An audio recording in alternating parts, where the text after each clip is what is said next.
decided to make a new recipe called Thanksgiving in a Jar. So, I'm not really sure how to do it, but we're going to use ground turkey, seasoned breadcrumbs, and gravy. So what I want to do is layer it in the jar and see how it comes out. I don't know, so I'm only going to do a few. But if it comes out yummy, I'm kind of excited about it. So what we're going to do first is I'm going to put some meat on the bottom. And this meat is not fatty. So we should be not having a lot of fat in the jars. So, and I don't have my funnel, or I'd say use a funnel. Because you want, I usually have all kinds of tools that I don't have right now. All right. So I'm going to put some breadcrumbs in.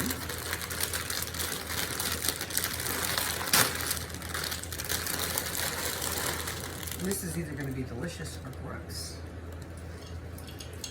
But I was gifted a lot of turkey. A lot. And I would like to figure out something nice to make with it. So I've got some breadcrumbs in there. Hang on, I gotta find something to tap it down with. So this works. So I'm gonna tap it into my jar with my turkey. And the next thing I'm gonna do is get a cup with a spout. So I was also gifted turkey gravy, which has to be done something with before it goes bad. So this is what I thought. I mean, I can can it by itself, but I thought how fun to try and make something cool. All right, so there we go. And I'm going to layer it again, and I'll bring you back. Okay, so I have it layered in the jar, and I'm not sure if that's too much, not enough. We're gonna have to play with it, but it sounds good to me, so we're gonna try it. We're gonna pressure cook it for 90 minutes on 10 pounds of pressure for Massachusetts. Check your area if you're not sure. If you're in the mountains, it's probably going to be 15. And if you're closer to sea level, it'll be 5. But if you're not sure, do 10, because that at least is, especially if you're near the sea, you're safe. All right, so I'll get my other jars made, and then I'll bring you back. All right, I thought I'd bring you back because you definitely got to tap it out, otherwise you're going to get air holes. But I'm doing less. So small amount in the bottom, and trying to make more layers. So you figure you're going to get some grease with the turkey. Not a lot, that's why I'm putting the gravy in. And if you keep making these layers, if you want to even it out, just tap it out a little bit. See if you need any more in there.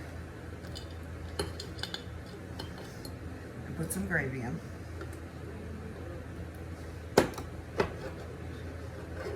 Try to spread it around as best you can. And you're going back for a little turkey. And we'll just keep layering it. Of course, we're not going to figure this out if it's good or not until after I can it. Maybe tomorrow we'll try it. I'll have it for dinner. But the only thing that I've got for seasonings in here is garlic powder, salt and pepper, and adobo. And that is my seasonings. Because, as you know, everything's packed. but now it's more even. So I think that is the key to go. So I had to open up more turkey because I ran out. I did 3 and this much. I used a whole bag of this for 4 jars and 2 of Dave's turkey gravy. If you've never had it, it's so good. But I put all my spices in, and now I'm just going to mix them up, and then I'll finish the jar, and then we'll go to the next step. All right, so I ended up getting 5, but I had to open that extra pack. So say 5 pounds of turkey, 2 packages of gravy, this big, and a bag of stuffing. Like that. Doesn't have to be this kind, it can be any kind. Whatever you like. Corn. And then we're gonna put it in the jar. And now I'm gonna make something different. Figure it out, I'll bring you back.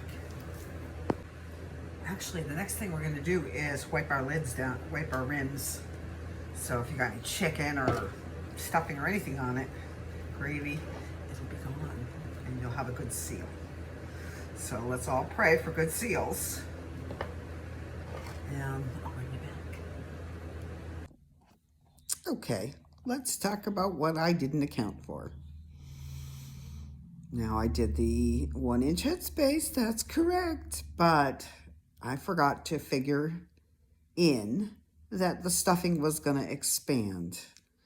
So I did figure that, and I figured this out later on in life, that you have to go to the, before the neck starts narrowing. So go up to the fullest part and allow for that expansion, and I'll show you what happened. All right, here's what happened. I had an explosion. I didn't account for the stuffing expanding. So this one was lower, and I'm thinking that we need to go up to here to allow for it to expand, because this is a gosh darn mess. This one is like bubbled. There's a couple that are okay, but I'm gonna make another batch, and I'm not gonna do that. Trial and error, that's what it's all about. By the way, this is super freaking delicious. Finding out I would use the smaller breadcrumbs and not the cubes. The cubes just sucked too much juice out. And they were still a little crunchy, actually. They're more dry. Not totally crunchy, but... So, yeah, definitely use the broken ones. Or just smash them. So you get all that flavor in there. It's so good.